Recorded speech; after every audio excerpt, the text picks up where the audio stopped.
Good afternoon, my name is Jason Bothwell, and this is my mock capstone presentation on rezoning issues. In 2014, the Tuscaloosa City School Board approved a 5-year strategic plan to rezone its high schools. This rezoning plan moved 1,200 students along with 30 tenured and non-tenured teachers. The purpose for this investigation is to look into the improper distribution of its minority students. The procedures that I used in tracking these 9th graders going into their 10th grade year after rezoning was iNow. iNow allowed me to track disciplinary issues as well as students that transfer in and out of the school system. I also had the opportunity to do interviews with extracurricular activity coaches as well as intercurricular activity coaches. Lastly, I had the opportunity to also interview current stakeholders involved in the rezoning process as parents.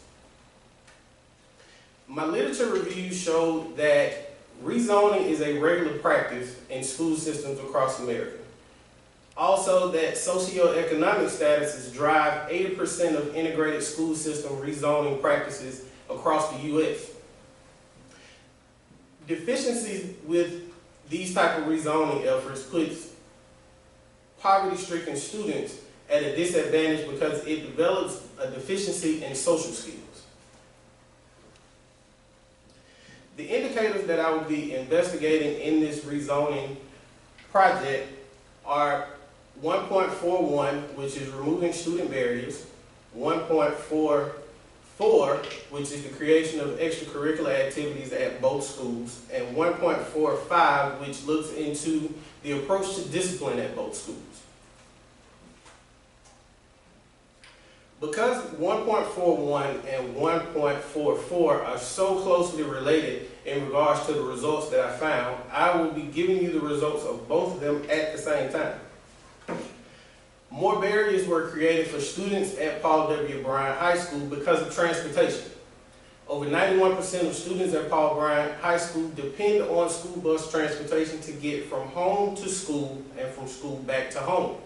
This leaves a humongous void for students that would like to participate in extracurricular activities after school. Paul W. Bryant High School is currently the only performing arts program here in the Tuscaloosa City School System.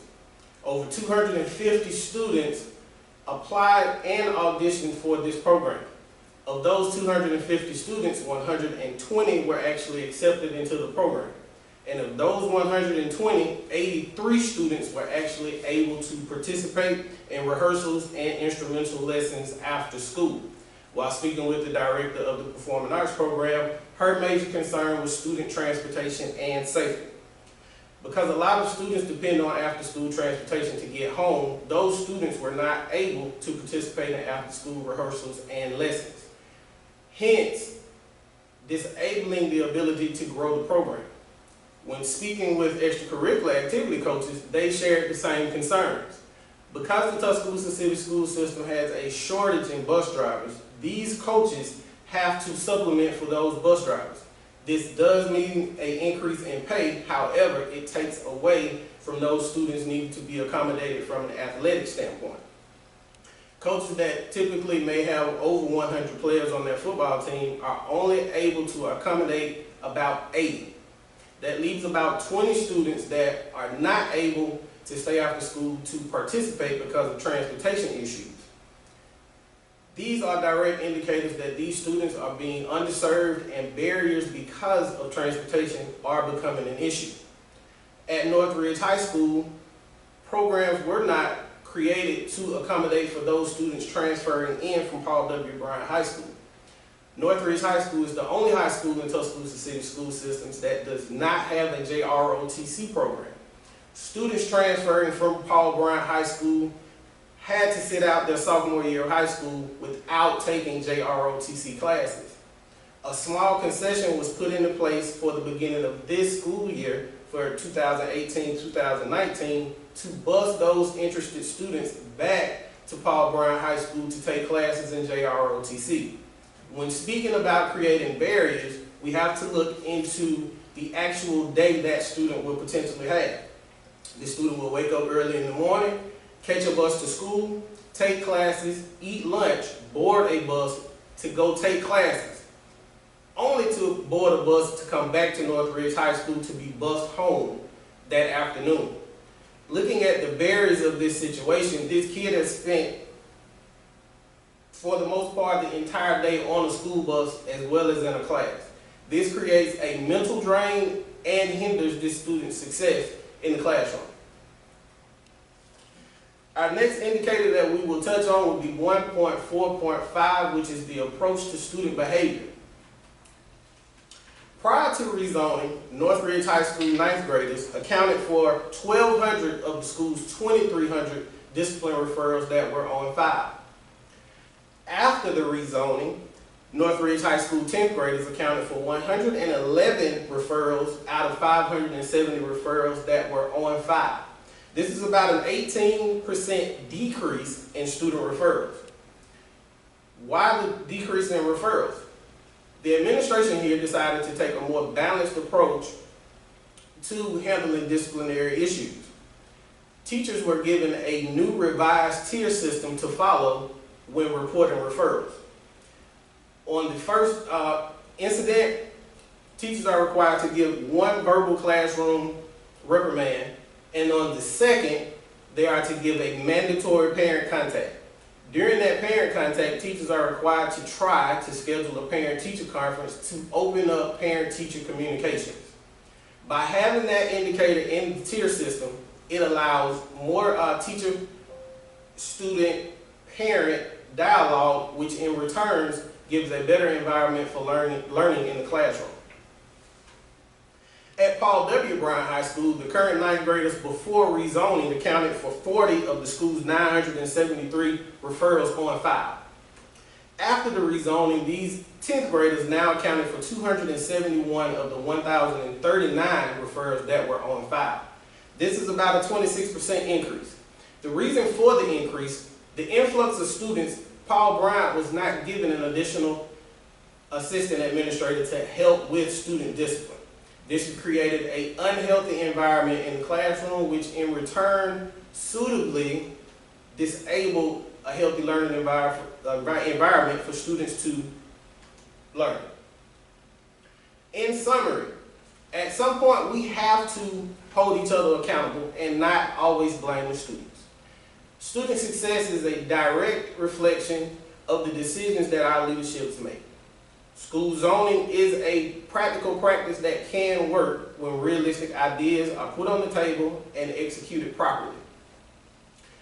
Input from parents is always needed, and the biggest gripe that parents had with this rezoning plan was that they were asked for their opinions after the decisions were made rather than during the planning process. In their opinion, which I agree with, a lot of real life situations could have been displayed and explained to help students succeed and get over those necessary barriers. These are my references that were used. These are my state standards that I followed in my research. Next, I will be presenting my law and ethics presentation on unethical behavior. Issues with social media come in all forms, from teachers to students, and it is an ongoing and growing problem amongst school systems across the U.S.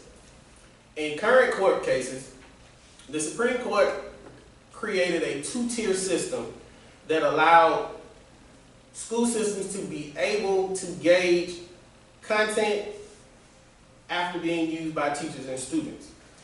In this tier program, the first thing that they suggested was that school systems research the content that was made via social media. After reviewing the content, the next step would be to look into the actual intent of the content and who actually is it harming.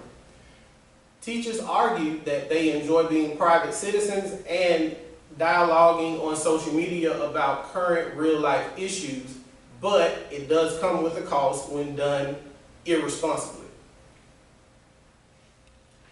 The next case that I had the opportunity to research was dishonesty in academic settings.